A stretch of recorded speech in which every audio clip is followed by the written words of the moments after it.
grams of paneer cubed, 6 tablespoons of olive oil, 1 sliced onion, 2 teaspoons of chopped ginger, 3 slit green chilies, a few curry leaves, this is optional, 3 tablespoons of coriander powder, 1 tablespoon of chicken masala, salt to taste, 3 cloves of garlic, this is 3 tablespoons of tomato puree, this is 1 teaspoon of dried fenugreek leaves, this is optional, it's also called kasuri methi.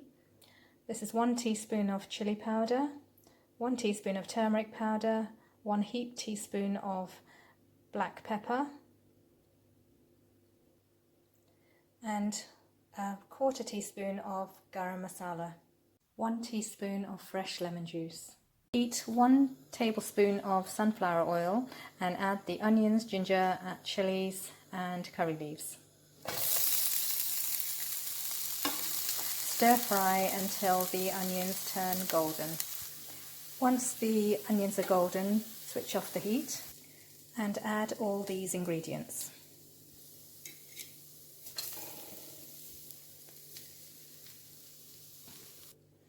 I've also added the 6 tablespoons of olive oil and I'm just going to mix this. Off heat. I'm going to add the paneer cubes now.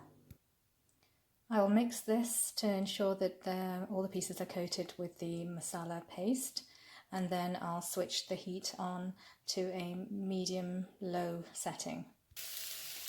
I'm just going to add a dash more of olive oil, just because we want the paneer to sizzle and crisp over before adding any water. It's now sizzling away nicely.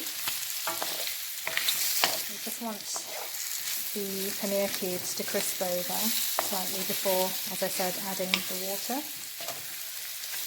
And so just keep stir frying for about 5 minutes on the medium heat setting. So this is quite an adaptable recipe. If you only wanted to have a dry paneer dish, then you don't need to add any water at all. But if you would like to add a little bit of a gravy or a sauce to your paneer dish, then you can add water to the consistency that you'd like the sauce, and just make sure to adjust the seasoning accordingly, salt, chili powder, or whatever you think is required. After 5 minutes, this is the consistency. You've got the masalas that have seared and stuck onto the paneer cubes. I'm going to loosen the sauce or create a sauce by adding a dash of boiling water now.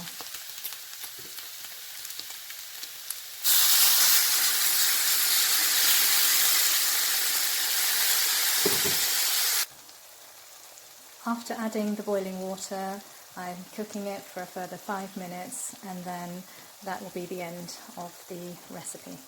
I'm adding 1 teaspoon of fresh lemon juice at the end of the cooking. I'm just going to stir that in.